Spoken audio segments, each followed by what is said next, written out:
Good morning to all. Thanks for the opportunity to speak about the war and crisis, humanitarian crisis in case of Ukraine. If a disaster or technological breakdown could or could not cause humanitarian crisis, there is no war without such crisis since it deals with human lives, life conditions, and living space. It deals with culture and future. It is obvious that the war in Ukraine could lead to global humanitarian crisis provoking famine, economic decrease, social instability, political conflicts. But first and foremost, the Russian aggression impacts on Ukraine, depriving life of adults and children, destroying their homes, trying to eliminate Ukrainian people.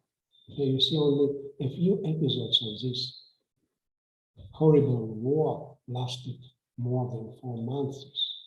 More than 2,500 missiles Russia launched against Ukraine, including hypersonic and strategic missiles, every day, every night. The Kremlin leadership invents phantasmagorical explanations for their malicious aggression, but their core intention is to turn back the hands of the clock, rewrite the history, and come back to the epoch of Stalin's totalitarian terror.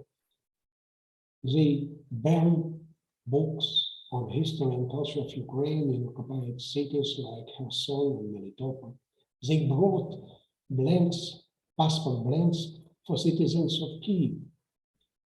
But you can see these passport blanks are from the Soviet Union, not even from Russian Federation. It must be understood that the war in Ukraine is a full-fledged war between two regular armies, a large-scale invasion based on global lie, genocide against the Ukrainian nation, and not only.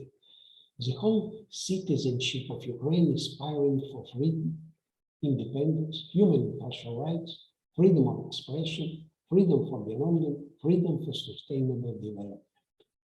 The slogan "We are from Ukraine" unites today all 134 nationalities and 3 indigenous peoples residing in Ukraine.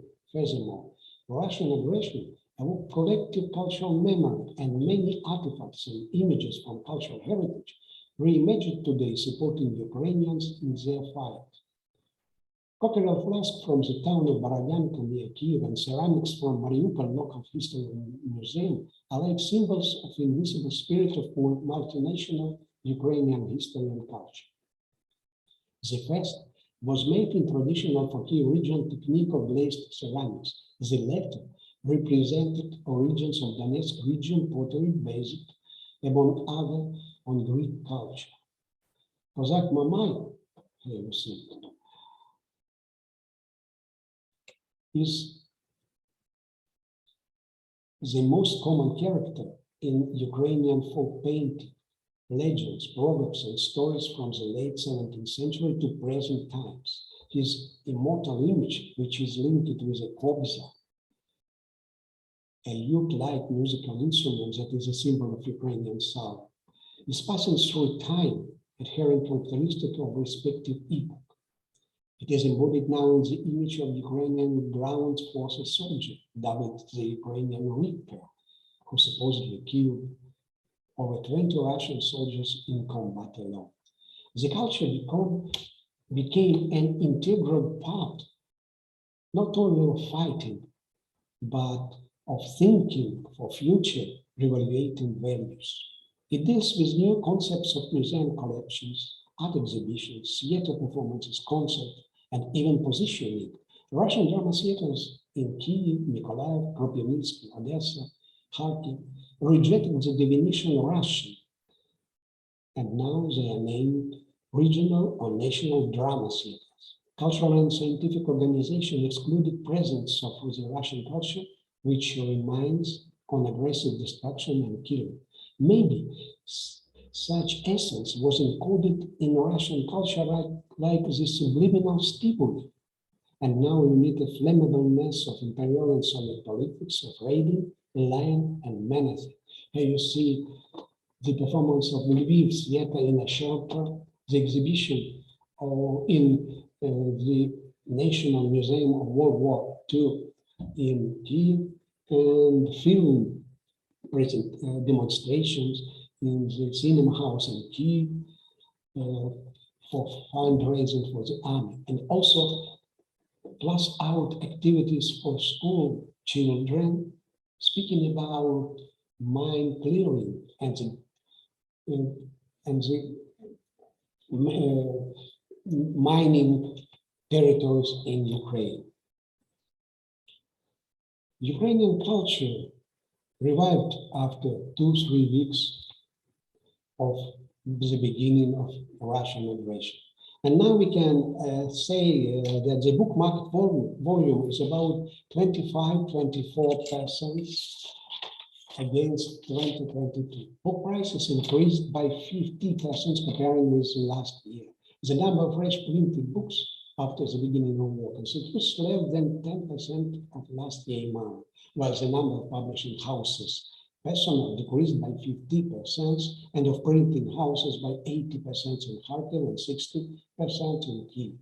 At the same time, book sales increased twice in western parts of Ukraine, comparing with last year level, constituting only 0.2 of 2021 level in central regions. The network of bookstores reduced by 60-70%. Ticket prices for museums increased by 10-50%, depending on locations.